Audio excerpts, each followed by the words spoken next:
Hey guys, welcome back to another episode of Simuleos. Today is going to be an absolutely fantastic day. I'm like, 10% sure. That's pretty good. Buttercake, Cobain, Jerry, thank you guys so much for coming in. XYZ40, you guys rock. So to answer your question, Cobain, sorry about that, I mispronounced your name before. We will be working on the Fractal Flame method. So the Fractal Flame method is something that we've worked on before. It's a way of kind of combining different, what are known as chaos games from Fractals. If you saw Dan Schiffman's latest video, you'll know that we kind of did this together live in front of a just some sort of studio audience at ThinkerCon. And so we'll be doing something quite similar here. It's just kind of taking it one step further. So what I wanted to do is spend the first bit of today's stream talking about, what the Fractal Flame algorithm is, where we've gone with it, and then we want to move on to actually making it better. You know what I mean? Congratulations, Buttercake. Wait, what are we congratulating? I'm confused. Hey, Gathros, thanks so much for coming in. Where is the congratulations?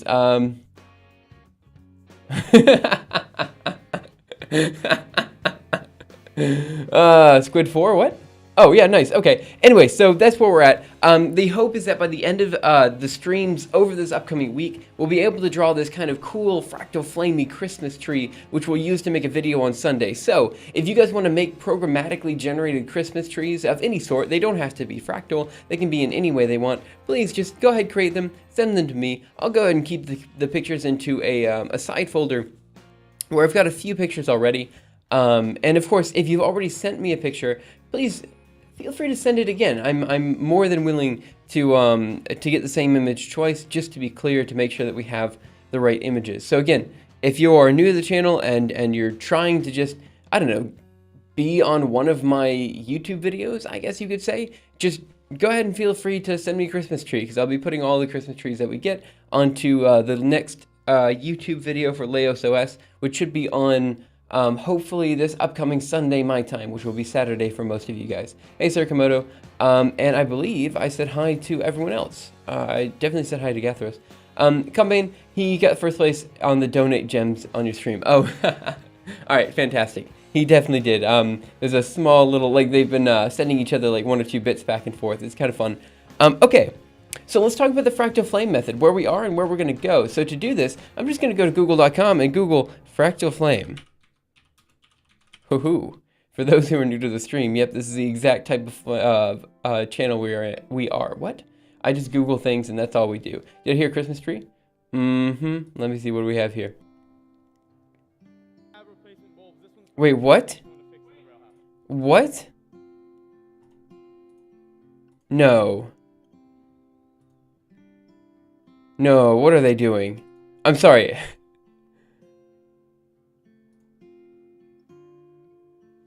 Oh, man. Yeah, this seems like a dumb idea. Oh, well, anyway. Let's see, what do we have here? Okay, so the Fractal Flame method. I know I couldn't find the important part.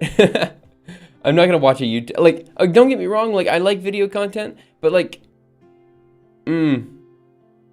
where's the important part? All right, I'll give it a go. 2 times speed. Let's go. And I'll wait for a bit. Ah, that was the important part. I skipped right past it. Oh my word. Here, let me full screen that real quick. There was the tree. It went right through. All right, fair enough. If that's your submission, it's fine. All right, so the Fractal Flame algorithm. Let me see if I can find maybe a PDF of this guy, because I'm looking for a very particular PDF. Let's see, Fractal Flame algorithm. I'm pretty sure this is it. Oh, sorry for the yawn. Oh, I'm sorry, Buttercake. Okay, here it is. This is what I'm looking for right here. Hey, Trash Talk, how are you? So the Fractal Flame algorithm, again, is very similar to any other chaos game that we're talking about before. And so if you guys are unfamiliar with what a chaos game is, it's basically, let's go ahead and CD into Project Simuleos, and let's go into Fractal, and let's go into ifs.jl. So this is our iterative function systems.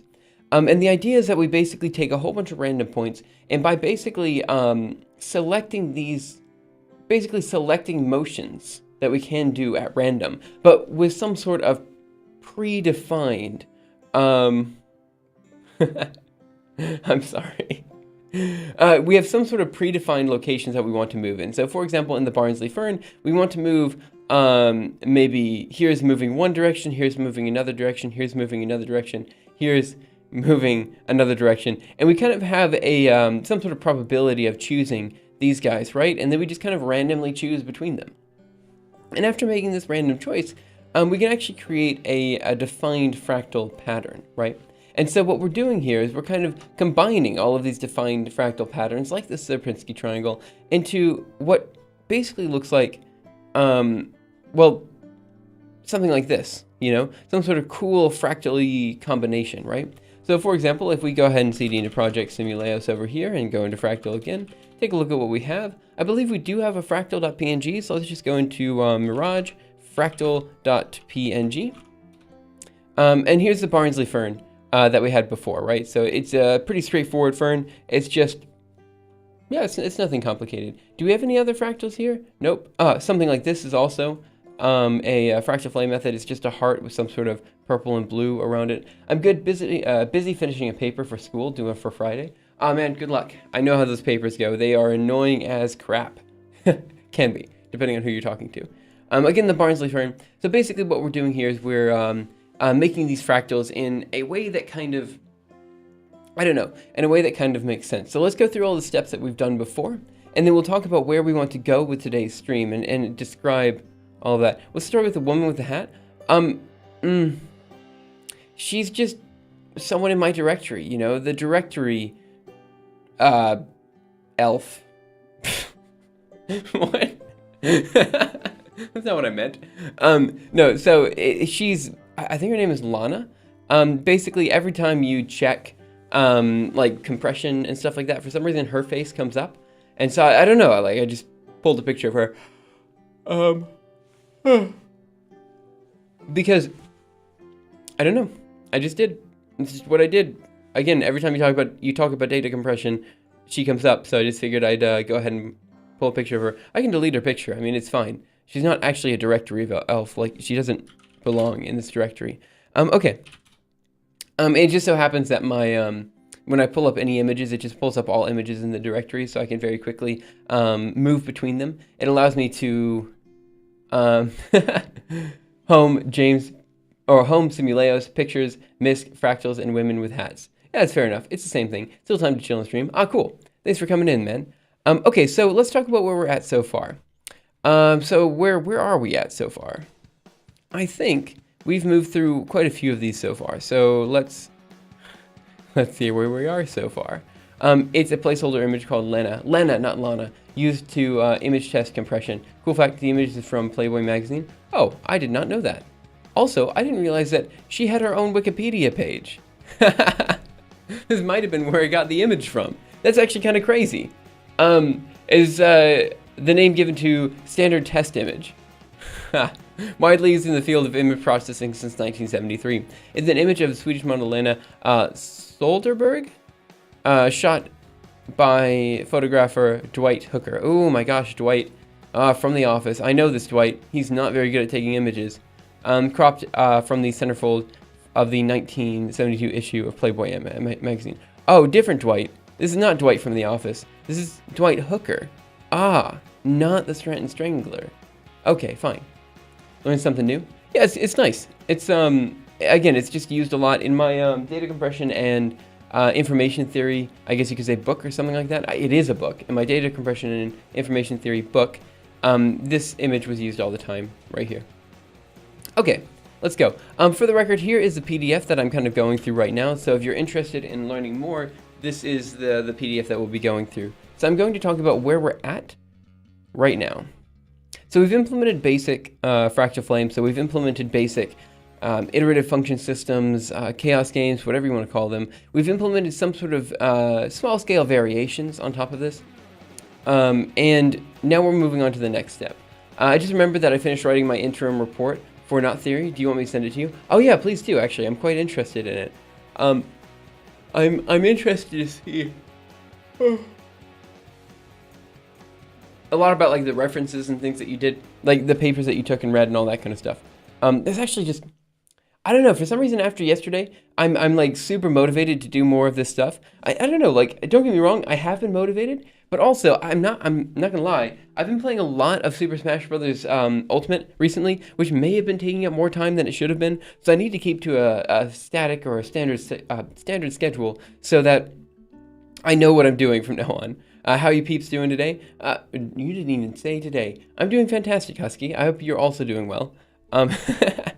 So basically what we do is we do some sort of iterative function system, some sort of chaos game, and these have some variations that we could do, like linear, sinusoidal, spherical, swirl, horseshoe, popcorn, all these guys work. And then we do a post transformation on top of that. So the idea is that we do a basic, some sort of weird combination, some sort of weird chaos game. Then we do a chaos game of chaos games, which is why, for example, when we show the heart, let's just move over here to where we see the heart, should be here. The heart is so prominent because we basically did our regular old school fractal flame method, and then on top of that we did an additional imprinting of the heart on top of it. So that's how you can make one particular flame more prominent than the rest. Then we have the final transformations. So basically we have transformation 1, transformation 2, and then final transformations. And now this is where things get kind of interesting, and this is where stuff gets a bit different than other places. Should I drop it in the algorithm archive chat or send it privately to you? Yeah, you can put it in the algorithm archive chat. I'll probably catch that. I mean, almost certainly catch that. I read up on everything on Discord. Might be an hour after stream, though, because sometimes I have to go to the gym immediately after. 1 assignment, 2 exams, 1 project, and then I have holidays. Dude, nice. Although, I don't know where you live. I know in the U.S., I believe, I might be wrong, but I believe that most universities in the U.S. Actually are out already. Let me just do Cal over here. Yeah, I think they were out last week for the most part. Although I'm not definitely sure or not. Also, guys, I just realized we have 7 days until Christmas. How crazy is that? I don't know if anyone here, like, actually simulates, celebrates Christmas or not. But if you do, I know Christmas is a big holiday in my family. I'm intending to Skype my parents and, just kind of chill out for a bit. Christmas and New Year's, I think I will also, I'll also kind of take some time just to Skype my parents. I probably will not be streaming January 1st for the record, but I'll probably be streaming most other days, and it shouldn't be that big of a deal. Should we do a special Christmas stream? I simulate Christmas. Simulation has taken over your vocabulary. It has. Yeah, exam week was there, but I still have stuff for some reason. Yeah, interesting. All-nighters just bad. All-nighters bad, or just normal bad? Wait, what do you mean? Oh, you're talking about Husky. Yeah, fair enough. Okay, so let's talk about what we did from there. So basically, after we did all of our transformations, after we did, our fractal flame, on fractal flame, on fractal flame, chaos game after chaos game after chaos game, we came to the realization, or rather, these people came to the realization, and we also came to the realization by performing the same steps that they did, that there isn't really a good way to highlight the small scale variations that are happening in our fractal flame, right? And so what we do, instead of plotting everything based on their flat out density, as we were doing before, of the individual points that are found in our iterative function system method, we decided, hey, how about instead what we do is a log density display. So that's the next step, basically putting everything into some sort of logarithmic form so that we can more easily see low areas of low density. And here's something that you can see much better. So here's A versus B, where A is binary membership, B is linear. So C over here is when we add the logarithmic in here. D is with color, which is what we added in next. Then we have with gamma, and then finally we need to add in a few more things, which would be like vibrant colors and stuff like that. So now, after basically adding in the log density plot and binning it into an image, we then have to do coloring, which is basically the same as we did before. We just kind of give every flame itself a color associated with it. So we took every point, we gave it an XY location, and then 3 additional points. So every point is a 5-dimensional object with XY RGB, with the RGB standing for red, green, and blue for the color. And that's basically all we did. We didn't do much more with that. Let's see, then we have a gamma factor, which again wasn't so bad. So the gamma factor basically just lit everything up. It wasn't so hard to do. I know there's additional points here with symmetry, filtering, motion blur, directional motion blur, and stuff like that that we need to get done. And that's kind of where we're starting today. And so I guess I haven't been doing the best job of describing what the fractal flame method is. I'm kind of relying on past streams in order to talk about it, but the fractal flame method is kind of key to what we're doing today. So let me go ahead and mess around with it just a bit so you can see how things work. So I believe I've been working with the ifs.jl file. So let me pop down here to main, and let's see what we have here. So we have right image, Sierpinski, Barnsley, Fern. So let's go ahead to flame here. So here we have some, basically I've been working with the Barnsley Fern and doing stuff with that. So let me just kind of comment some stuff out over here and comment out this guy down here. And let's just run something simple. So before you saw a Barnsley Fern was generated from our system that we have here. So here's our Barnsley Fern. Now I'm going to generate one more time with some different parameters. So let's just run Julia ifs.jl. Now this might take a second. I'm not sure. Usually I have the Julia REPL up, posted in the algorithm archive chat. All right, thanks. I'll take a look at that after stream. The assignment is annoying since it's NP stuff and randomization. The project is pretty easy since it's graph partitioning. Oh, huh, interesting. All right, so let's take a look at Mirage fractal.png. That's .pg. We have parental guidance over here. Okay, so this one ended up just being the Sierpinski triangle. I think I screwed something up there. Let me try this again. Sierpinski, oh, I see what I did wrong. Everything's using Sierpinski. So let's do linear, linear again, and swirl. Something like this. I don't know.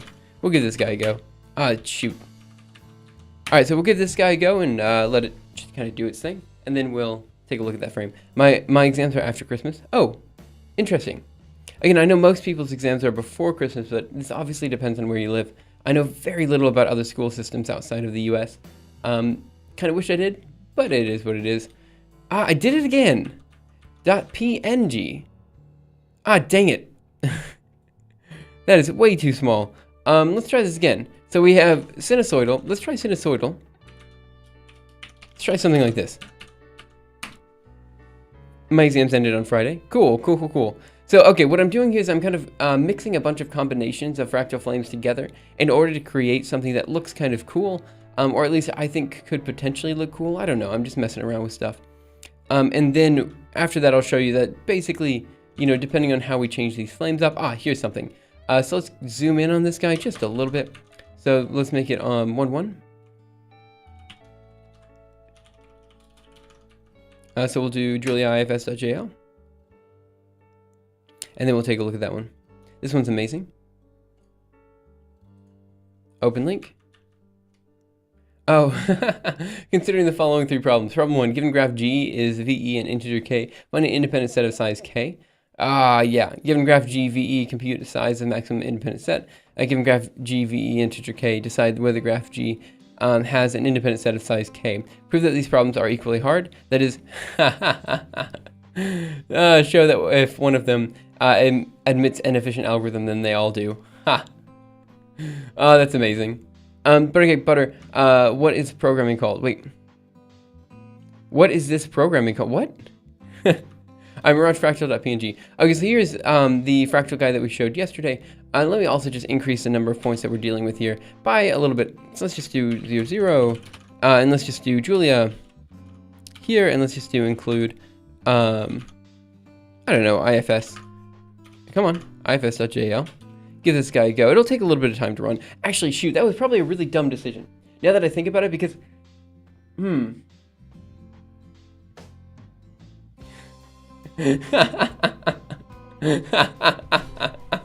oh, this chat is amazing. Alright, let me get some water real quick.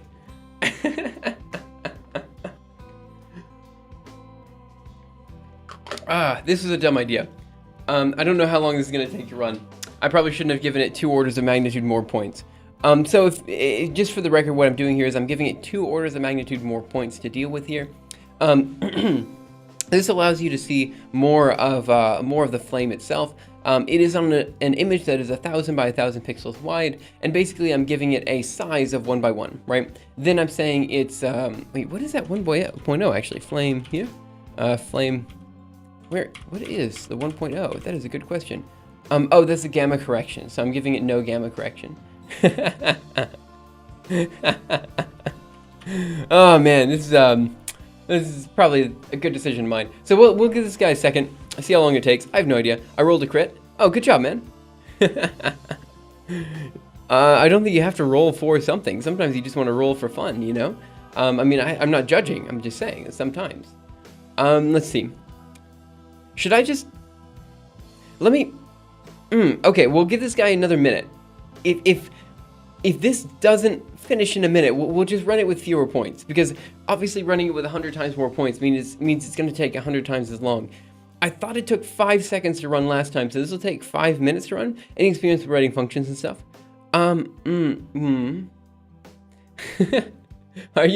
Is that a sarcastic question? Related to the fact that I'm horrible at writing code? I mean, that's fine, I don't mind.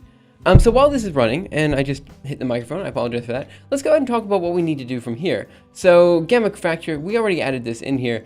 Let me just read through this to make sure I'm not missing something from here. Oh, hash functions. Accurate display of digital image on cathode ray tube requires gamma correction to account for the nonlinear response of screen phosphors to voltage. Without correction, the darker parts of the image appear too dark. If the brightness B of a pixel is a value between 0 and 1, the corrected brightness is simply B corrected B1 over gamma, where gamma is normally about 2.2. But depending on the specific image, gamma values as large as 4 improve visibility of fine structures in the attractor. Large gamma values also substantially increase the visible noise, so require longer rendering times to compensate. Yeah, fair enough. The parameter is therefore left to the user to set according to taste and circumstance. So basically I've been setting it to 1, which means we don't really have much of a gamma correction, but that's because we're also on a standard, computer monitor, so it's not as big of a deal. See figure 3e for the result of applying gamma 4 to running our example. Because the red, green, and blue phosphors respond independently, gamma correction is not normally applied to each color channel independently. However, the gamma value is unnaturally large. If the gamma value is unnaturally large, this has the effect of washing out the colors of the image. Let's see. This is because saturated colors occur due to large differences between channel values, but gamma correction boosts any small value towards 1, leaving less of a difference, yada yada. While one may desire this effect to preserve bright colors, the gamma correction may be applied the same way the logarithm is, by calculating a scale factor on the alpha channel and then applying the 3 color channels. I see what you're saying. The name of the parameter that selects this is called vibrancy. And it can take any value from 0, meaning to apply gamma to the channels independently, to 1, meaning to apply gamma to the alpha channel to each channel. Yeah, okay, fine, fair enough. So basically what they're saying here is that, let's see, we can add something called vibrant colors, which is what I was trying to figure out earlier, and that is over here. So there's the vibrant colors. And the idea here is that, we create some sort of factor for some sort of alpha value, right? And then we apply basically the gamma factor to this alpha channel, right? The alpha channel is going to be like how hidden each individual channel is. So we can basically, rather than making the whole image some sort of weird ghostly off-white, we basically only change the colors themselves by modulating their alpha value, which is how much they're shown in the image itself. And that's kind of what we're talking about here. Let's see. I'm super good at typing. Don't worry about it. Everyone's super good at typing. What did I miss over here? Like we didn't go through it all in class, and we for some reason have an assignment on them. Oh wait, what are we talking about now? Oh, hash functions. Yeah. I'm super good at typing. And the book did not help. Head for the internet then. Oh good. So we're done over here. Let's go and open up a new terminal. And let's just make it the size of this terminal over here. Oh no, let's make it the size of this terminal over here. And let's see what we got. So we're going to cd into project Simuleos Fractal. And now let's go into Mirage Fractal.png. There we go. Here's the same fractal flame we saw before, just a bit of a higher resolution. Now let me go ahead and zoom in here. And maybe zoom in one more time, just a little bit more. Yeah, this doesn't look so bad. Okay, so we'll notice a few things immediately, right? Okay, So here's some things I want to talk about. First of all, if we look at this, I guess, in more detail, you notice that we have all of these weird strands, right? So these strands basically are when we have the fractals appropriately blending together, right? So here we have all of these weird strands where it seems like the density is appropriate, but then we have all of these kind of dots all over the place.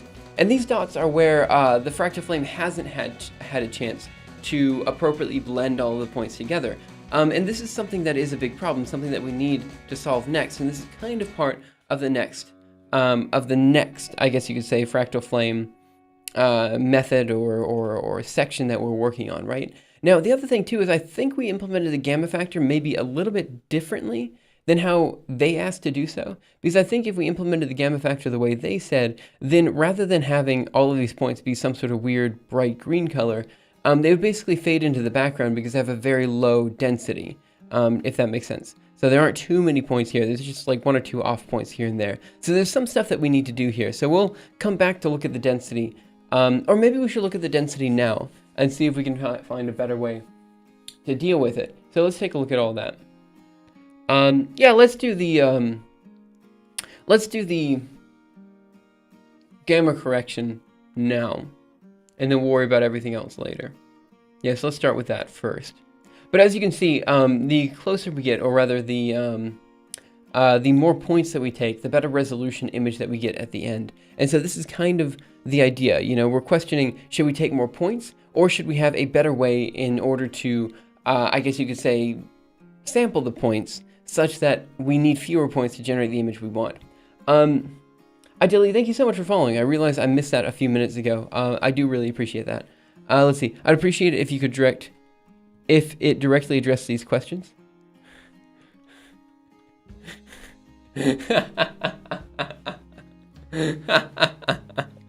Oh, this is wonderful. This is so wonderful. All right, let's go. So let's start with the gamma correction, then we'll go from there.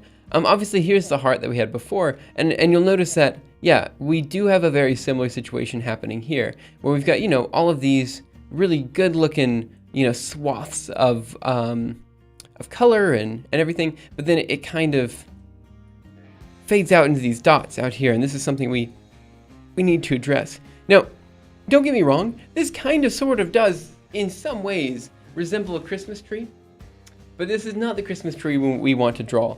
The main thing is, like, we obviously have like some sort of weird triangular thing going on here. We have a giant star on the top. This could be the star to our Christmas tree. We got a lot of stuff to work on here. This doesn't look anything like a Christmas tree. So actually, here's our point of comparison. Based on a randomly generated set of colors, this looks way more like a Christmas tree. So we're getting there. You know, we're getting there. The idea is that by the end of this week, we'll be able to generate a fractal flame Christmas tree, and that's the hope. All right, so let's keep going. So let's see how we're doing this gamma correction. Right now, we're basically taking the pixel color times pixel value, and we're basically raising it to the 1 over gamma. It's green just like a Christmas tree. Yeah, see, we're getting there. We are totally getting there, guys. So we have the pixel color, and we're multiplying it by 1 over gamma. What I'm interested in doing, let's see, so the pixel.color is going to be whatever the color was before, times the pixel.value. So what is the value? The value is some sort of, okay, so what we're doing is we're thresholding the value, right? And then we're multiplying it by 1 over gamma. So right now the gamma is doing nothing. What happens if we actually increase this to 4? And let's run with a whole bunch fewer points. So let's do, let's see, over here, I believe. We're going to include ifs.jl. It shouldn't take too long to run. We did just overwrite the previous file, and now we're going to run mirage fractal.png. See, here's what happened when you use a super high gamma factor. And I guess in some ways it's better, but I think 4 is way too high. So let's do the gamma factor of 2.2, which is what they normally recommend. Pop over here, Julia ifs.jl. Give it a second. And mirage fractal.png. Yeah, I guess in some ways this doesn't look so bad because you're basically not recognizing the dots out here so much. But they're still there, and it is something that we should definitely address. So I think gamma factor of 2.2 is too high. We'll leave it with gamma factor of 1. Now, the thing is, I've got a feeling that we're actually implementing this as expected. You know, we've got pixel.color times pixel.value, so basically we're modulating the color. The issue here is that we are multiplying this gamma factor in the way that they ask us to multiply the gamma factor. So I think right now this is implemented correctly. So we'll keep moving on, and then we'll come back to the gamma factor in the end, with the hope that, you know, maybe there's something that we glean from the future information that allows us to do a bit more. Now again, this is code that I wrote a while ago, so it's going to be a little bit rough around the edges, and it's going to take a bit of time for me to figure out exactly what I was trying to write. You know, past James, he's sometimes a bit of a jerk in terms of his coding style. Is a black hole in a tree? I don't think that's it. We can change the gamma to 0.5. Let's see what happens if we do that. 0.5. This really shouldn't do too much. It should just make everything darker. I've been watching on and off for a while. Let's see. Oh, see that did the opposite of what I wanted it to do. Now all the dots are Now all the dots are dagnabbit.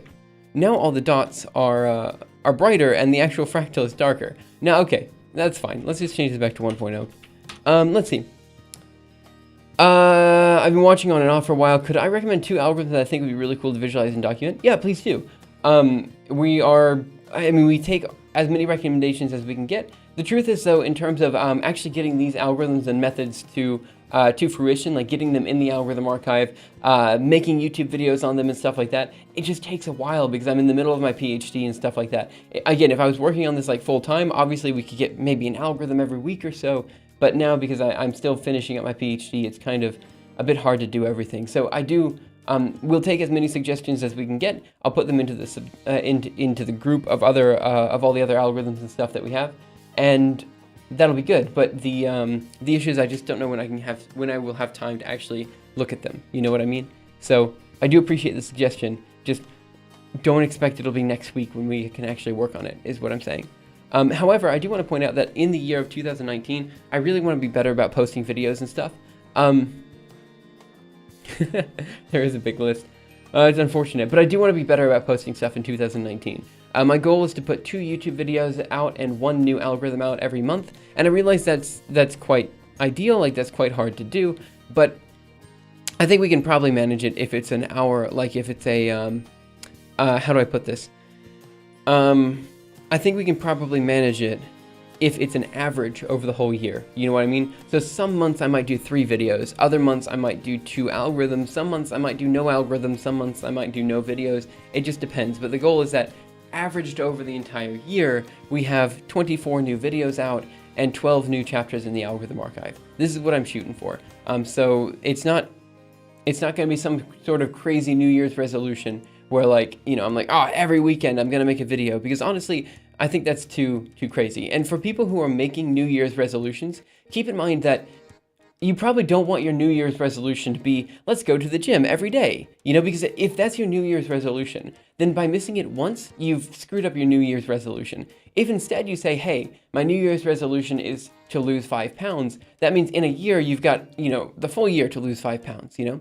Or if your New Year's resolution is just to become better at something, you know? This is also something very easy to do. Like, you can become better at anything, you know? That's the thing.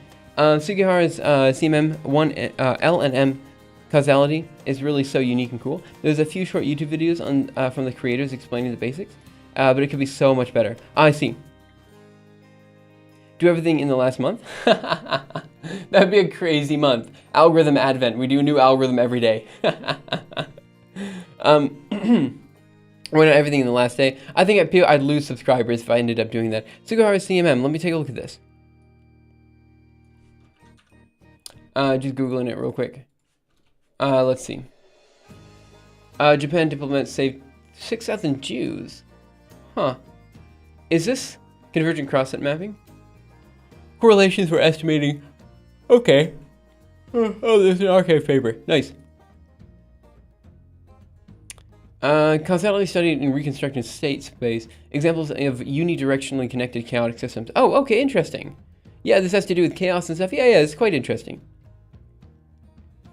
Yeah, I'm already interested. If you put unidirectionally connected chaotic systems, like I'm super interested.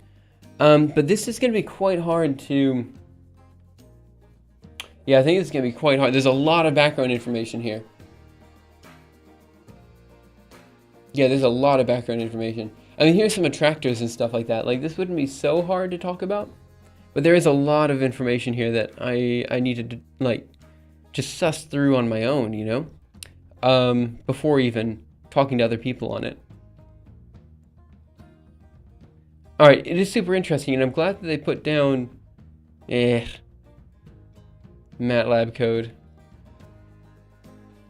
It is what it is. We'll see. If you have a list somewhere. Yeah, we do have a list, but it's kind of on GitHub, so let's just go to github.com. And I'll go ahead and put this down there, but I don't know if this matches the criteria. Like, I don't know if it's an algorithm or what it is exactly. I will keep it up on the side. I might be looking through this, like, over this upcoming week or something like that. Here's a quick 1.5-minute video for a short description. Yeah, I mean, don't get me wrong, I know I make a lot of video content, but I don't learn a lot from videos. I find that videos are hard to learn from, in my personal opinion. But let's see. Oh, this guy might be easy. Yeah. I mean, it's just 1 minute 30 seconds. And like, as you saw when I tried to watch the Christmas tree video, when I was trying to watch that Christmas tree video just a second ago, I tend to just skip through videos, watch them at 2x speed. I have like no appreciation for video content. Like, don't get me wrong, like I make video content, I do have some appreciation for it, but like I don't like watch it in order. Like when I sit down to watch a video, like I just want the video to be over, you know? So like I try to get through it as fast as possible so I don't have to deal with it. That's the thing. Like when I'm reading things, I genuinely like reading things. So like that's kind of why the algorithm archive exists in the first place. I genuinely do enjoy reading papers and reading books and stuff like that. But just video content, I tend to just want to get through as fast as possible, you know? Just because, I don't know, it's just, somehow it's just in my brain to do that. Okay, so let's keep the gamma correction as it is, and let's go ahead and keep moving on to the next bit here. Okay, so we have the gamma factor. Now let's talk about symmetry. So symmetry is something that I'm not sure. I actually watch them at 2x speed. That is one thing I really do appreciate about YouTube. This feature right here is the most useful feature on YouTube. This speed equals 2.0. In fact, I've got this guy up here, so I can speed it up to 4.0 if I need to. Music is on 1.5 speed. It used to be, actually, but now it's on 1 speed because I think people were complaining about it. I don't know. Rap God in 2x speed. I'll be honest, the only accents I have trouble understanding at 2x speed is are English accents. In particular, I think Welsh accents I have trouble understanding. I don't really know. Rap God on 4x speed. Oh my gosh. Some music sounds good with faster speed. Yeah, it depends. Like we're listening to like some sort of pop rock type of thing from Josh Woodward. And so sometimes it sounds good when you speed it up because it is a bit slower than you would naturally expect in some cases. But that's also fine because like the idea of the stream isn't necessarily to have like, you know, high impact, like super excited all the time. It's kind of just meant to be a slow burn, you know, and so that's okay. All right, so let's talk about this symmetry thing. The human mind responds to symmetric designs at a fundamental level. Well, that is a very bold claim. Okay, when the matrix coefficients are chosen at random, the chances of a symmetric design appearing are vanishingly small. We can easily inject such functions intentionally, however. The result appears in figure 5. Where's figure 5? Oh, I see. Okay, yeah, fair enough. Let's see. I can't watch anything less than 2 speed. Normally go for 2.5 to 3 if I can understand it. Biggest issue is the audio warping. That's true. To be fair, Welsh have their own language. So that makes sense. Yeah, it could be. As far as like watching YouTube videos and stuff at 2x speed, I do watch everything at 2x speed. Like that is one reason why like I can't use Vimeo or other like video, like even Facebook video and stuff like that. I just can't watch it because like the moment I start watching it, it's just everyone speaks so slowly and it just it bugs me. I don't know why. Like just listening to people speak at a normal speed on YouTube somehow feels way slower than listening to people at a normal speed in real life. I think I think people actually do speak slower on YouTube. I think they're trying to be clearer, and by making it clearer, they're actually like losing my interest entirely. You know what I mean? I don't know if this is true for anyone else, but I tend to like it better when people speak quickly. Like, I really want people to speak quickly. If they're speaking slowly, it just aggravates me because it feels like they're being condescending. If they're speaking fast, you know, at least they're treating me like an equal, and, you know, they're expecting me to understand everything that they're saying, and that's nice. Sure, sometimes I'll have to be like, hey, look, take a second, slow down, but honestly, I've never had to say that in my life. Sometimes I'll be like, hey, I didn't quite catch that, but I've never had to tell people to slow down. You know what I mean? And that's the thing, like, I feel that when people speak slowly, they're being very condescending. And that's something that I don't know, just in my mind, I just don't appreciate. So that's why 2 times speed is better for me. I don't know, it's one of those weird things. So there are 2 kinds of symmetries, rotational and dihedral. We go ahead and increase the size of this text over here. Maybe this will help people read it. First, we cover rotations. Adding a function to the system that rotates by 180 degrees makes a 2-way rotational symmetry appear. The weight of this function should be equal to the sum of the weights of all other functions in the system. That way, half of the jumps in the chaos game are between the 2 halves, and hence 2 halves will have equal density. If the rotation function is given the same weight as the other functions, then one of the 2 halves will only be a shadow of the other. By rotating by 120 degrees, adding a rotation by 120 degrees does make a 3-way symmetry appear. The 3 branches do not have equal densities, however, and no weighting would balance them. That's because in order to get into the 240-degree branch in the chaos game, one has to pick the rotational function twice in a row, which is only 25% probable. But the 120-degree branch is 50% probable. Instead, we must introduce 2 transforms. One by 120 degrees and one by 240 degrees, and give them both equal weight to the sum of the others. Then all 3 branches will have the same probability. In general, to produce n-way symmetry, n minus 1 additional transformations are necessary to balance the densities. Alright, so I have no idea what they're talking about here. And they don't give us any pseudocode, so we have to kind of piece together what they're talking about. And honestly, I don't even know.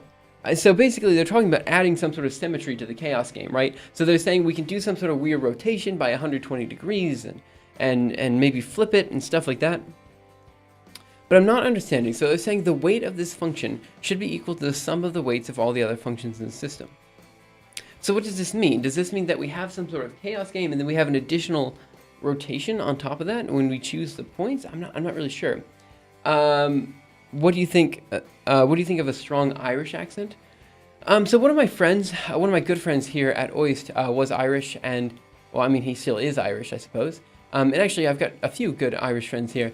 I don't usually have too much trouble understanding at least weak Irish accents. I don't know if I've heard very strong Irish accents though, so I'm going to reserve my my opinion there. But I know Irish accents I don't generally have too much trouble with. But again, maybe a very strong one I'd have trouble with. I'm not really sure. I suppose maybe a Scottish accent I'd have trouble with too. But this just depends. So this is the weight of this function. Okay, so first we cover rotations. Adding a function to the system that rotates by 180 degrees makes a 2-way rotational symmetry appear. Here's a strong Irish accent. All right, let's take a look. Open link. One second.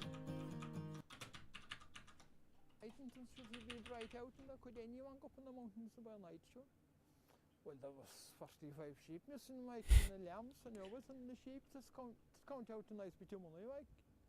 No, I'm getting most of that. I think it's fine. Like, I got most of it. Like, I'll admit that it caught me off guard at the start, but I got most of it.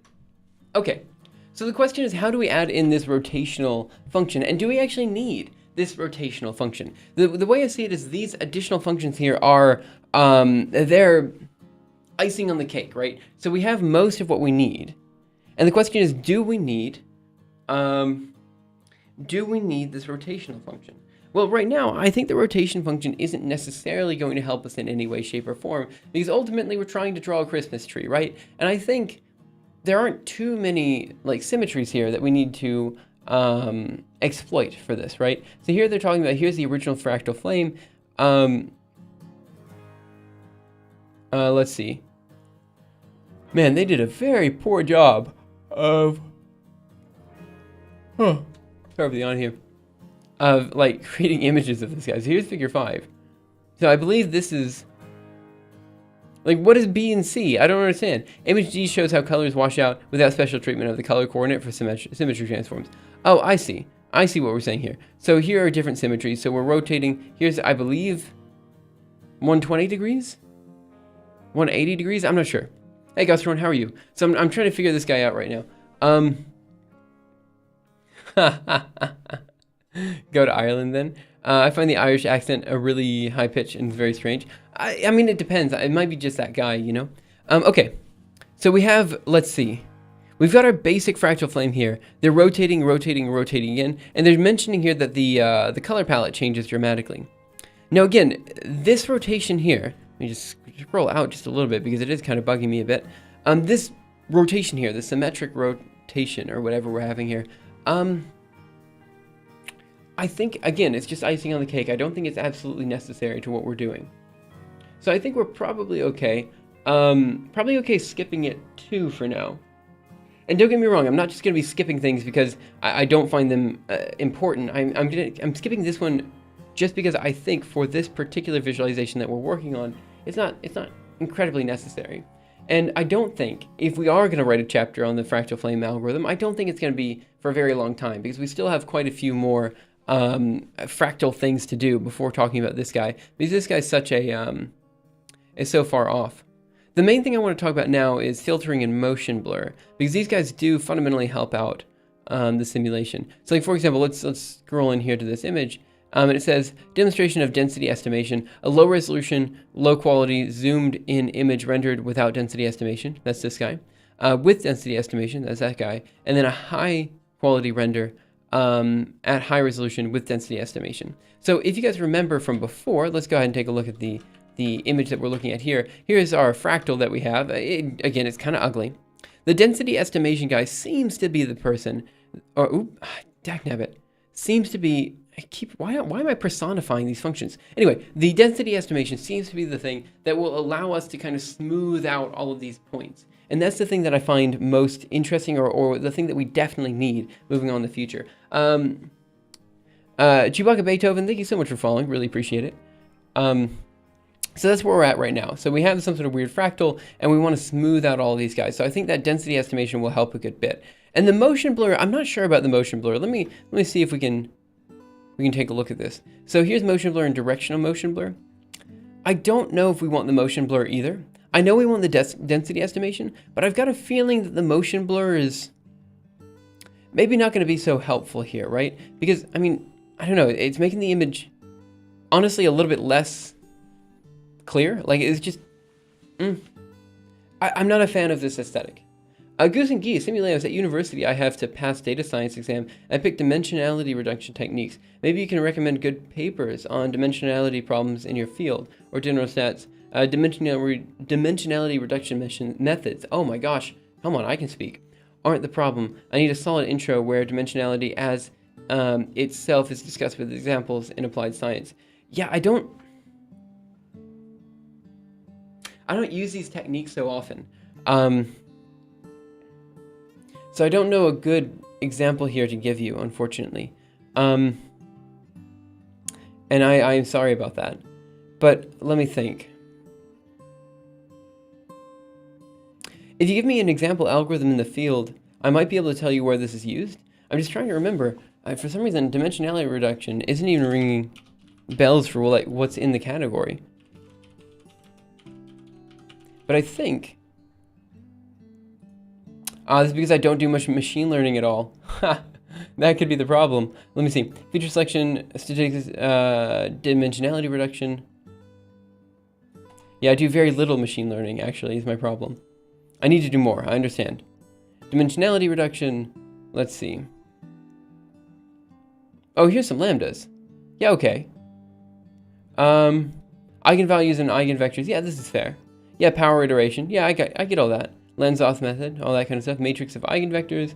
Are we just talking about PCA? Yeah, I know PCA. Yeah, okay, I'm getting there. Dimensionality reduction. So is using eigenvalues, okay, using eigenvalues for dimensionality reduction. That's the part I don't know. And don't get me wrong, like I understand PCA and stuff like that, but it's been a very long time, so I can't really recommend anything. SVD, yep. Yeah. Hey, Campaign. Okay. Why zeroing singular values works? How many singular values should we retain? Yeah, honestly, man, I'm not going to be able to provide any real good information here. I apologize for that. This is all stuff that I know in the back of my head, or I should know somewhere in there, but it's just been so long since we've looked into it. And I'd love to say that we could accelerate it. It's just we have so much on our plate right now, or I guess by we, I mean I have so much on my plate right now, that it's not going to be possible for me to really look into this soon. So I do apologize for that. Yeah. But actually, these are all algorithms that are on the list. Actually, CUR decomposition. I don't know this one. Interesting. Is Rosenthal apart properly? Yeah, I don't know that one at all. Sorry for the yawn. Yeah, I don't know that one at all, but that's okay. Okay, so let's keep going. So let's go ahead and take a look at how we do the density estimation. And I think we'll skip the symmetry and we'll skip the motion blur, because I don't think the symmetry and the motion blur are exactly necessary for the project that we're working on right now. And then we'll go from there. Okay, so let's see if we can get this motion blur, not motion blur, the density estimation in there. There's filtering. Actually, do we need the filtering? Oh, the filtering is the motion blur section. No, I'm sorry, I got this wrong. Let's take a look at what the filtering does, and then we'll go from there. And I realize it's one of those streams where we're just kind of reading papers on streams and just kind of chilling out and stuff like that. So I do understand if this is a bit low key and you want to do a bit more. That's totally fair. So let's take a look at the filtering here. So aliasing is in spatial and temporal directions is visually disturbing. And also indicates information loss, because one cannot tell if an artifact in the image is an original or an alias. With anti-aliasing, there is no ambiguity. Yeah, fair enough. The Chaos game lends itself to anti-aliasing. Consider spatial aliasing first. That is the elimination of jaggy edges. Okay. The normal technique is to draw the desired image at high resolution, then filter it down to display resolution. Okay, yeah, that's fair enough. This is known as super sampling, and its cost is linear in time and memory. That's true, though the sampling is normally applied in 2 dimensions, so 3x3 super sampling means 9 times. With the Chaos game, however, we can achieve this effect by just increasing the number of buckets used in the histogram without increasing the number of iterations. Yeah, that's true. There's a small sublinear cost in the time, though because the time spent filtering is significant, and the increased memory usage also means increased cache misses during the iteration. The effect on visual quality, however, is dramatic. Gamma correction should be done at this filtering step, when the maximum number of bits of precision is still available. Yep, that's true. That's when we do it. Despite this filtering, the logarithm and Despite this filtering, the logarithm and gamma factor may cause low-density parts of the image to appear dotted or noisy. Yep, that's what we're experiencing. A wider filter could solve this, but at the expense of making well-sampled parts of the image blurry. This can be addressed with a form of density estimation. That's where we're getting to. We have implemented a dynamic filter where a blur kernel of width inversely proportional to the density based on the supersampling level. Oh, oops. Inversely proportional to the density of points in the histogram is applied to samples.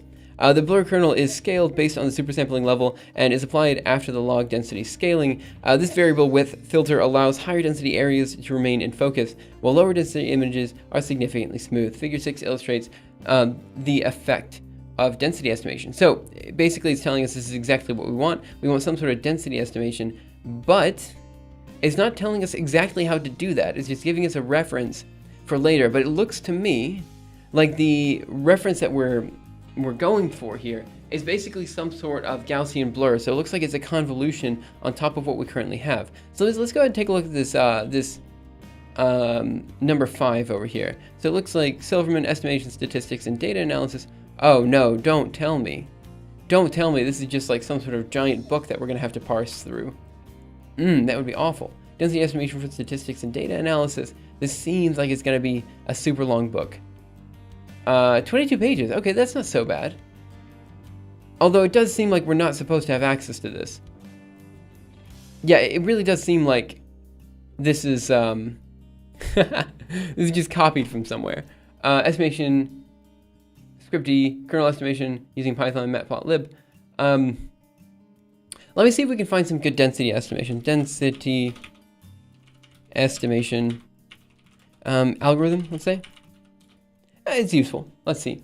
If you have any questions, comments, concerns, feel free to let me know. Density estimation on Wikipedia. Let's go. Hey, C252, how are you? So in probability and statistics, density estimation is the construction of an estimate based on observed data. Yeah, this is what we're talking about here. If of an observable underlying probability density functions. Okay, this is fine.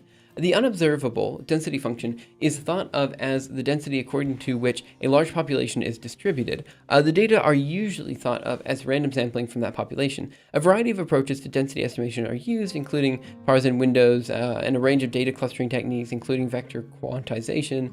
The most basic form of density estimation is a rescaled histogram. I don't think that's exactly what we want, right? Because if we looked over here, when they were talking about density estimation, let's look at this. Yeah, I don't think it's motion blur that we want.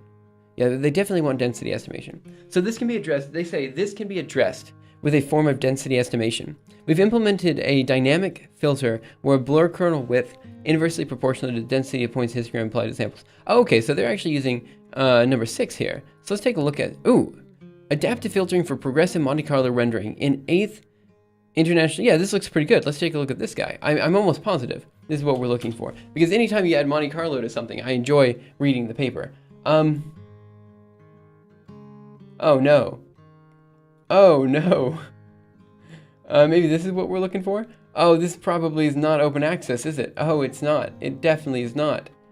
Alright. Oh, wait, no, here it is. Maybe? No? What am I looking at? Oh, there's a preview. You give me a preview of the paper, and then you ask for the actual paper for $3,000 or $30. Oh my gosh, man, come on. Stochastic ray tracing algorithms generate photorealistic images by simulating the global illumination. Yeah, let's just let's see if we can just Google this guy. And oh no. Oh no. When you're looking for a paper and you get slides with freaking Comic Sans on there, just paste DOI. Yeah. Oh man, I hope this isn't what they're referencing either, but it looks like it is. Bias Monte Carlo ray tracing. See, here they have all the specs, and here they have none of the specs. Oh no. All right, well let's. I mean, we'll take a look. Sci-Hub. I don't know if I want to use Sci-Hub right here on stream. I've got a feeling that maybe I shouldn't, and I should just read this off of stream. Welcome to Sci-Hub. Read journals. I just want to search for something. I've actually never used Sci-Hub before. I'm not going to lie. Because usually I have access to everything. Home, donate, search. Control V. Search. Let's see what we got. Google Scholar citations. This is probably it. I like Comic Sans is funny. I mean, the guy he's got a decent H index. I mean, this is the guy we're looking for. Ratings filtering, 2003. Dang, but it does not look like it's open access. I might have to get this out on my at my school, you know, which is fine. Don't get me wrong. I like Comic Sans, it's funny. Yeah, but I don't think. Oops. Look for this one more time. Let's just go to Google Scholar. And let's see what we got. Google Scholar here. Let's go ahead and take a look at the, this guy's what we're looking. Ooh, no, that's not what we're looking for. Let's try that again. All right, let's go. Reading filter. Yeah, this is just going to be the. Yeah, this is this paper. That's what I was expecting. What I'm afraid of Well, let's take a look at what they have. Maybe we can piece together what they have from this. So let's go ahead and download this. Let's see if this is actually what we need or not.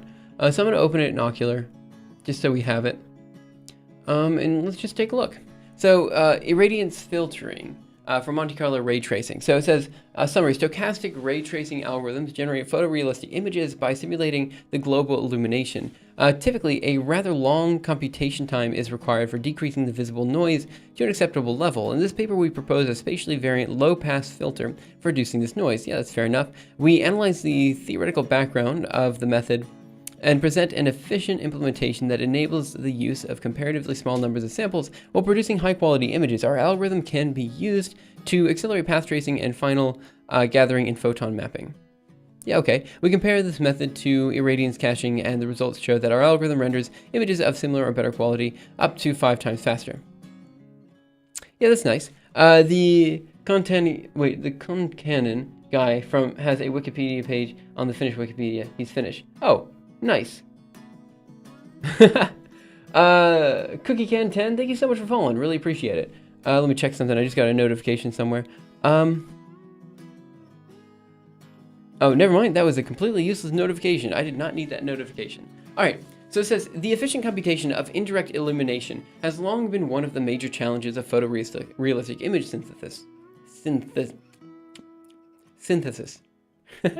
In order to compute the color of a pixel, the reflected radiance, Lx omega, is an integral over big omega, I don't know what any of these mean, at a surface location x. So x is the surface location where omega r is the direction of reflection, has to be determined many times. Here Li is the incident radiation, Fr is the bidirectional reflection distribution function, theta is the angle between the incident directions, and omega I is the surface normal n at x. Yeah, fine. The evaluation of integrals of the above form is costly since the incident radiance Li requires casting expensive rays from x in the direction omega I. The reflected radiance is a piecewise continuous function. Its discontinuities can be caused by shadow boundaries, surface textures, or edges in scene geometry. During the process of image generation, these discontinuities can be detected and used to identify the domains of continuity. Send a full paper to email. Don't show my full mail, please. I'm not showing mail at all on stream. I just can't. So sorry about that. Oh, wait. I think I got it over here on my side chat. So you send it to my GitHub address. Yeah, I also can't. Yeah, I can't open this on stream. I mean, I have it on my side chat, but I can't put it over here. Unless I could. Nope, I have no idea how to bring it over here because I'm not opening up my email on stream. That's just something I don't do. But thank you so much for the paper. So I will take a look at that after stream, I think. So thanks a lot. I really appreciate it. But also, I think because of copyright reasons, I'm not allowed to show that on stream to begin with. So I just can't show it on stream. You know what I mean? I think I'm kind of sketched out by putting this on stream to begin with. It's just that since it was very easily available via a Google search, I feel like it's probably fine. So most models with bidirectional reflectance, distribution function FR. This looks like it's a completely different guy to begin with. A linear combination basis functions for specular and glossy surface properties. Okay, well there they mention specular properties. Do you have more than one monitor? I've got the primary monitor here, which you guys see pretty much everything of, and then I have a side monitor here, which is basically just my tablet. Well, it is just my tablet. And here I just check notifications and stuff like that. It's just that I don't see the notifications that pop up on screen for you guys, so I have to have a side monitor so I can see those too. And it also lets me see kind of like things like, for example, Buttercake donated 2 bits earlier, and it says, tier 2, that son of a ... he did it again. So I can kind of see like the notes that people say and stuff like that, which helps out a lot. So again, the second monitor is basically for notifications. I really like you guys seeing everything that I do. You know, I know that sounds really weird, but I just like you guys seeing everything on my screen. It's just a design philosophy for the stream. So I like you guys being a part of everything that I do here so that you guys can kind of work with me together and you guys see everything I see and there's no like ambiguity. It's not like I'm looking on the side screen trying to Google things on the side. You'll see what I'm Googling. You'll see, you know, what I'm trying to figure out, all that kind of stuff. So it's not just like at some point me just kind of like, I don't know, just like staring at some side screen while I'm Googling things, which I saw in some other programming streams. And don't get me wrong, like those other programming streams are great. It's just, I wanted you guys to see everything. So that's kind of how it is. So most models with bidirectional reflectance, distribution, FR. See, I saw that cheer. See, that's how I saw the cheer. No, I'm kidding. I saw it in the chat too. Let's see. Our linear combination of basis functions. Thanks, by the way, so much for the bit.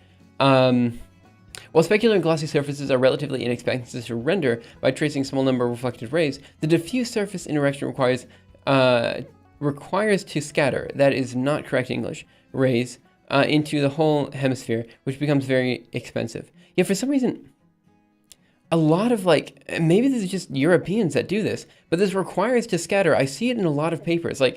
This requires to. It's like you can't drop us there. You just drop the sentence. Or you just drop the subject of the sentence. You can't say requires to. It requires us to, or requires me to, or requires him to. There has to be an object there. Without the object, it just doesn't make any sense. So the diffuse surface interaction requires us to scatter rays into the whole hemisphere, which becomes very expensive.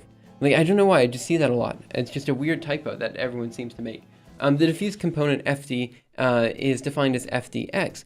It's characterized by depending only on the surface location x, and therefore can be taken out of the integral 1, yielding the irradiance. So let's talk about how we might implement this guy. So far, the most widely adopted method that exploits the region of continuity is irradiance caching. The basic idea of irradiance caching is to compute relatively accurate irradiance estimates at a sparse set of surface locations, and to extrapolate the missing values inside the regions of continuity. Compared to computing the irradiance at each location separately, a tremendous speed up is obtained. Since extrapolating is used, the caching irradiance values must be precise in order to avoid visible artifacts in the image. In this paper, we propose a better method that still effectively utilizes piecewise continuity. Our method, yeah, they don't go into the method at all. Dagnabbit is used as a replacement for irradiance caching. Yeah, I'm gonna have to read the whole paper, which is fine. I have the paper now. It's just on my side chat, which I can't look at here. Thanks so much, Goose and Geese, for sending me the paper, by the way. I guess I could technically open up my email if I put up a side screen that says I'm doing something embarrassing, but then I have to open up. Yeah, I'm not gonna look at the paper on stream. I'm afraid for copyright reasons. I think that there could be an issue with that, but that's okay. So I'll look at it during the day, and then I think that's a good place to work on. So let's go back to the fractal flame method. And what I want to do now is I want to kind of have a good idea of where we want to go and what we need for the future of this I guess you could say fractal flame implementation. So I think I'm happy with just adding in some form of density estimation. I think I'm happy with that because I think all they're really doing, and I mean, I may be wrong here, but all that I think they're really doing is, so here we have the blurry image, and here we have the blurry image with density estimations. I mean, it really just looks like they're putting a Gaussian filter on top of what we already have. I mean, it doesn't look so much more difficult than a convolution. I'm wondering what happens if we just do a quick convolution of our image. So let me go ahead and take an image that we already have. Let's regenerate that image. And let's just read it in and do a quick Gaussian convolution on that. So we're going to do ivis.jl. Take a look at the resulting fractal, which should be here. MirageFractal.png. Here's the resulting fractal. And I'm just going to read this in. And we're going to see what happens. So let's go to Julia.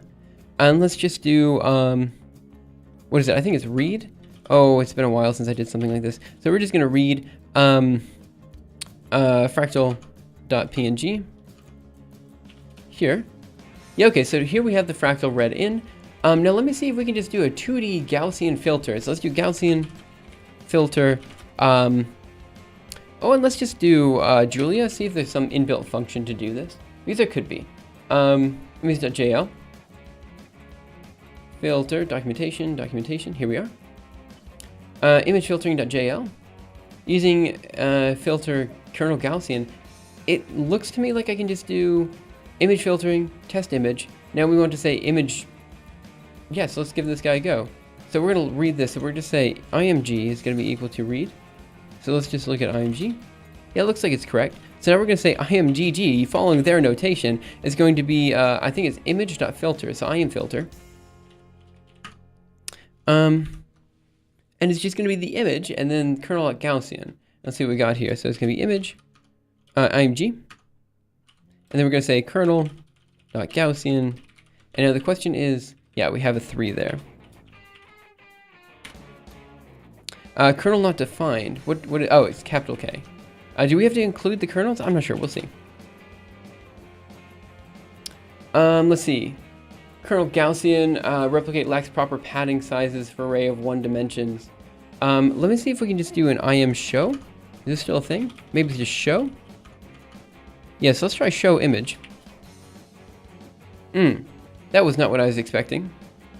Nope, that's akin to opening up an image in, you know, just like VI or something like that. Kernel Gaussian 1. Maybe this particular image that we're looking at. So let's do quick start here. And let's see if I'm doing something wrong with the images directory. So we have test images here, RGB NOF8, which should be correct. Let me take a look at what we're outputting to. We should have a write image function. Here. We're outputting to float64. Let's try outputting this to NOF8. Oh, that was not an 8. What am I doing? F8. And let's do the same thing down here. NOF8. I believe that's correct, and it looks like it is. So let's go ahead and output this. Pop over here.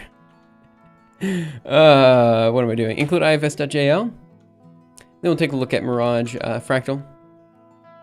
NOF8 not defined. Well, that's interesting. N0F8. N0F8. Am I doing something dumb here? Oh, it's lowercase f. Of course it is. So let's change this to a lowercase f. And let's pop down here, change that to a lowercase f. Move over here, include ifs.jl. And we'll take a look at that fractal. Yeah, it looks identical to me. So let's pop over here and let's go ahead and load the image in. Image.read. Okay, now let's try show image. No, it does the same thing as before. So that's not great. Show. Okay. So my question is, RGB, how do I show the image? Let's see. I am show Julia. I used to be able to do this. I know I used to be able to do this. Image view. Oh, do I have to read in? And maybe it's okay. So let's do using image view. All right. Let's give this guy a go. Using pkg. Now we're gonna say pkg.add image view. Give this guy a go. Do you have to save it as a file and then open it? No, there is a way to view it. I think it's this image view package. So I think we do view image. I think it'll do what we want it to do. So let me get a quick sip of water. It's a lot of work just to do a Gaussian filter. But it's not that much work. It's just me not knowing what I'm doing. Renfip, thank you so much for following. I apologize I missed that a few minutes ago. Yeah, I'll try IMRead. The notation changed between Julia 0.6 and Julia 1, and so it's kind of, I don't remember what the notation is that I actually need here. So we'll give this guy a go, let it pre-compile this package, and then we'll try it again. And once we have the image to show, I think it's just a matter of putting a Gaussian filter on top of that, which I don't think will be that difficult. So we'll take a look at it in just a second. We also probably want the test images too, so we might have to build the test image package. So let's do using test images, I believe. Yes, let's try package add test images. All right, give this guy a go, 2, and then this one I don't think will take too long to pre-compile or anything like that. Oh man, Julia. Don't get me wrong, I like it. It's a good programming language. It's just sometimes like, sometimes I forget to update packages or something like that. It's nice. It's still nice, but every now and again, I get kind of confused by the change from like Julia 6 to Julia 1 or something like that. It happens. I hope everyone's having a fantastic day. Feel free to let me know how it's going in the chat. I'll totally address it as soon as I see it. I don't know what I'm saying anymore. Yeah. It's getting to that point in stream where I'm just trying to figure out what's going on, you know? So let's see, using test images, I think I can do that. Okay, let it precompile. And we're also gonna have to using image view, yep. So now let's try viewing the image, which I think I can just do with view. So let's give this guy a go. Give it a second. It's precompiling. All right. Compelling stream content. That's what this is. So I was thinking the other day, Jerrylicious, Julia 1 broke most of the packages that I used, and they took a long time to recover. Yes, I totally agree. It took me like almost a full week after Julia 1 was out, a full week of streams, in order to just take all of the code we had in the algorithm archive and update it to Julia 1. Just because we had it on Julia 0.6, because that was, at least so far as I was aware, the last stable release before Julia 1. And so when we went from Julia 0.6 to Julia 1, there was a lot of things that broke. IM view. IM read. Nope. There doesn't seem to be an IM read function. Attempt to access. So how about we try doing this test image guy? Image view images. So it says IM show image. So let's just do img is equal to test image. And we'll just say mandrill because that's what they say. Yep. All right, give that guy a look. Okay, this seems quite similar to what we had before. But for some reason it's a 512 by 512 array. I mean, I don't think R is greater than Julia. R is much, much slower than Julia. Julia is just as quick if you know what you're doing, you know? I don't think there's an issue with that. View image, attempt to access, I'll type. Okay, so it doesn't want to show the image anyway. Oh, it's IM show. Okay. Why is the package called image view if it shows you IM show as the function? Okay, so it does seem to be pulling up the image.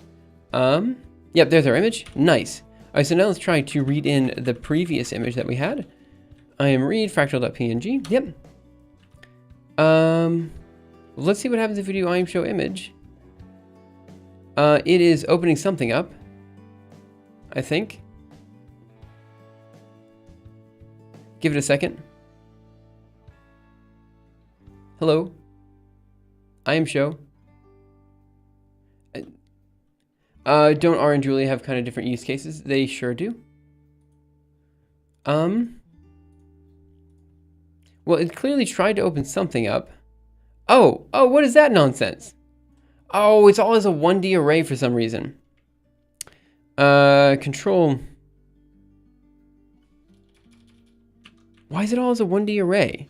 That is crazy. All right, we can just output it as an image. It's not a big deal. Oh, actually, no, it is a big deal because if we read in this guy, and then we do like what we were doing before with the IM filter. Yeah, clearly this works because it's reading this in the appropriate format. Yeah, so now let's do IM show IMGG. And we should see a very blurry. Okay, honestly, it looks just as blurry as before. Is there even a difference? Oh, there is a difference. Yeah, fine. You're right. There's a big difference. Yeah, okay. So we're looking to just do a basic Gaussian blur on our fractal. But it doesn't let us read in a PNG image. So let's see what we have here. So quick start, let's just do PNG. Nice. Demos, read, installation, quick start. I just want to read in a PNG image and plot it.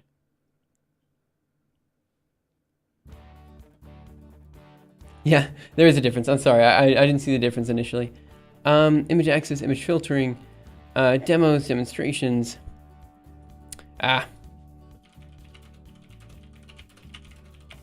There's one thing I find that the documentation is a bit difficult to parse. So let's see, using graphs. That doesn't help me. Images.jl. Reading images to files. Arrays, exporting an image using images in Julia. Okay, I am right, I am read. Well, I didn't see an I am read. I just have an I am resize. Do I have an I am right? No, I don't. All right, Save and load. So let's see, what did I have before? I had read, but I want to do load. Alright, that's what I wanted. So now that we have load, let's go ahead and try to do IM show image. There's our fractal, nice. So now we're going to perform a image filter. And now let's try to look at that image. Alright, I looked at the wrong one again. Yeah, great, okay, Ah, jeez. That didn't help at all. That did not help at all. It now just looks fuzzy. Alright, I am... what am I looking for? Quick start. What I'm going to look for is image filtering.jl. So what we know then is a basic Gaussian filter doesn't help here. Gaussian 1. Well, let's try Gaussian 1 instead.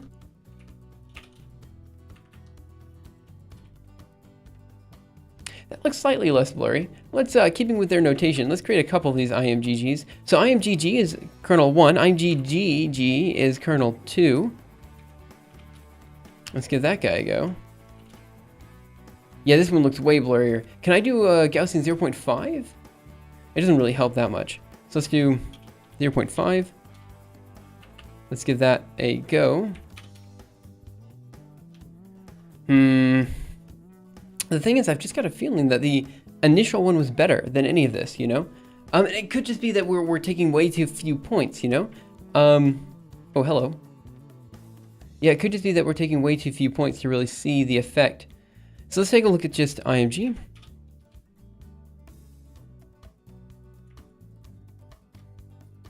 Well, I don't know. I mean, look at them side by side. Let me go ahead and shrink this guy a little bit and shrink this guy a little bit. Something like this, they're close to the same size. I mean, looking at them side by side, I think maybe this guy over here is a little bit nicer. Because that guy's just too pixely. So let's see if we do this on a better image. Your image looks like crap now. Good job. Thanks, Trash Talk. I appreciate that. Francis Jean, thank you so much for following. Really appreciate it. Let's see. Does look more like a Christmas tree. All right. So what I'm going to do next is I'm going to generate a high quality image again.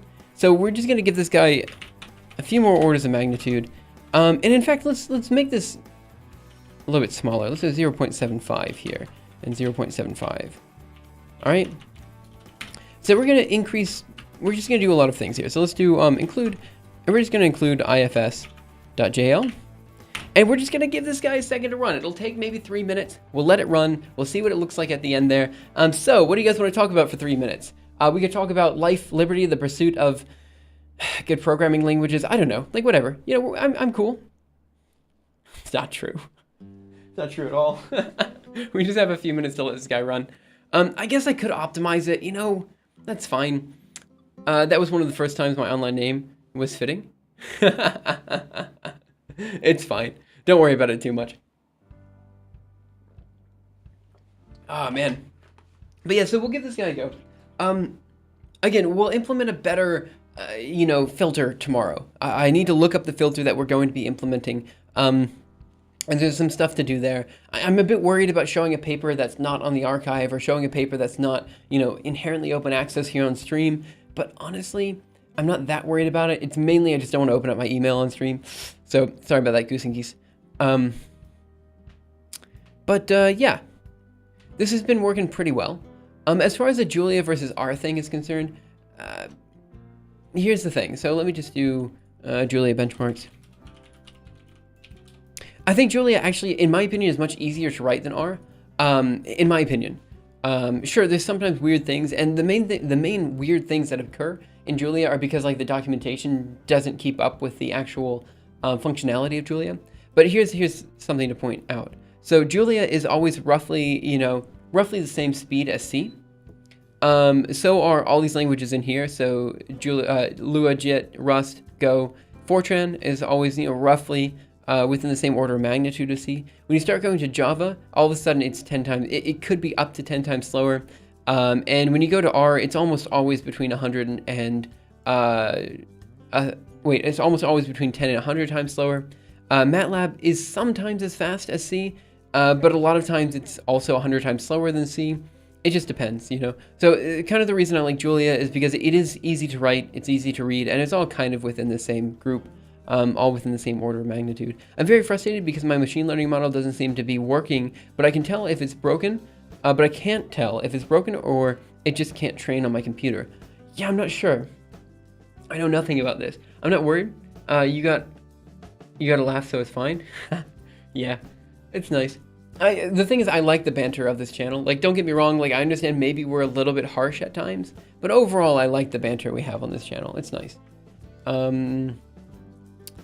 I think there was a discussion I had with, I want to say it was Destin from Smarter Every Day, where he was talking about how he recently put out a video on computers or something like this, and that the comment section for that group was just way worse. Like, the comment section for that video was way worse because it was filled with programmers, and programmers generally are way more blunt than other communities, so it's just kind of an interesting conversation to have. The first part of always training is to make sure you can overfit the data you have in a minimal scale. Have you done this already? When I do very little training, I'm overfitting. I get like 99 accuracy. Oh, interesting. That occurs when I use a lot of neurons. The point of overfitting demonstrate things is when I overfit, it only outputs one answer and nothing else. Okay, so this guy's ran. Let's go ahead and take a look at the image itself. So let's go ahead and read that in. So we are going to read it in as load fractal.png, and let's go ahead and show that guy. Yeah, this isn't so bad.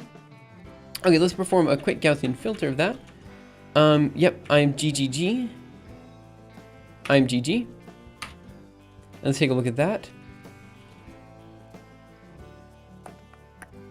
Oh, is it the same?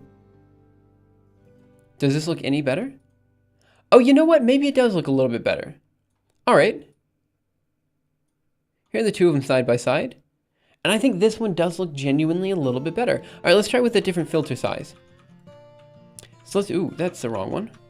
Here's the right one. So let's try 1. This one doesn't look as good. Okay, but we're talking about very small scale changes, right? Like, ultimately the best way to fix this would be just to use more points, right? I think this one on the right is just too blurry now.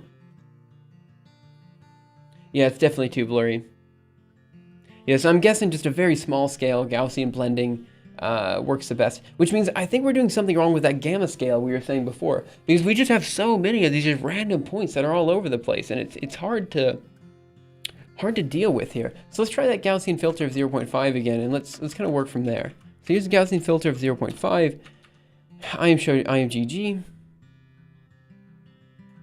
I'm honestly going to say that this one on the right looks a little bit better than this one on the left, but I do think we screwed up somehow with the gamma filtering, right? Because I want to say that all of these random points, like this one out here, all of these points in here, really should be less visible than they actually are. And I'm not sure the best way to remove their visibility, you know what I'm saying? Like, this could be a number of factors. It could be, you know, how we're maximizing everything. It could be, yeah, there could be a number of reasons why we're seeing these points in such high, or seeing these points so, like, big, you know what I mean? Like, we don't want to see, like, individual pixels. We want these to be kind of hidden. Okay, so there's a lot of things we can play with here, and that's kind of nice. I will say that the motion blur, or the blurring here does kind of help a bit, but not that much. We still see the individual pixels over here. Okay, let's see, what do we have in chat? I'm worried that maybe about using the correct loss function. Oh yeah, this is, very least there's a typo, model add activation sigmoid. Fair enough. I swear I'm ready to sell my soul and body for someone with expertise in coding, Python, etc. Ah, man, I'm sorry, Prince Bra. Like, that's a very low price for your body and soul. Let's see. The thing is that I overfit. Let's see. If you're interested, I put it on GitHub. Oh, yeah, okay. I actually might take a look at this, too. Let me take a look at this. Oh, that was embarrassing. Ah, it's fine. It happens. I sent a paper to my boss the other day. And on the paper, I misspelled the name Einstein on, like, the very first line. I wrote Bose-Einstein condensates, and it was just, man, that was embarrassing. Parse that by. shape predicted up high. Oh yeah, this seems easy enough to follow. Yeah, fair enough. Gotta love Python. Okay, so here's what we've done today, guys. We've taken a look at the fractal flame method. We've kind of highlighted the bits and pieces that we need to work on, and that's going to be the Gaussian filter, and that's going to be the blurring function, right? So we can take a look at both of these guys. Now, my guess is that we're actually going to find that between the density estimation and the Gaussian, or the what is it called, gamma factor, we're kind of screwing up somewhere in between these two guys, you know? Somewhere we're messed up between the density estimation or the gamma factor. So we need to kind of look at these. But this is a good place, I think, to stop. So we have an idea of where we need to go. I realized we didn't do too much coding, but we kind of reminded ourselves of where we are right now and where we need to go. And that's a good place, I think, to leave today. I'm going to look at that paper that was sent to me by Goose and Geese. We're going to see how the density estimation helps. We're also going to look into the gamma factor stuff tomorrow. And again, we have a few days to kind of mess around and play with this. So I think this is pretty good. Let's go ahead and see who is online right now. Looks like we have Jessica Mack is online. Go Pirate Software. Let's see, Handmade Hero. Tim. We could do Tim, if you guys don't mind doing Tim. That's fine. Let me know who you guys want me to host or raid at the end of stream. And let's see, what else do I want to do? I want to pop over here and give you guys a link to Discord before going. So let me just go ahead and do, I guess we'll just do a quick, nope, that's not what I wanted. Create instant invite, copy, paste over here. So if you guys are not already on Discord, please feel free to join us there where we can continue the conversation. Thanks guys so much for coming in. Have a great day, night, afternoon, morning, evening, whatever time it happens to be your time. We'll be back tomorrow where we will be back tomorrow where we continue working on the fractal flame method. This time actually getting some real code down, hopefully working on the density estimation and the gamma factor, which we've highlighted as the two things we really need here.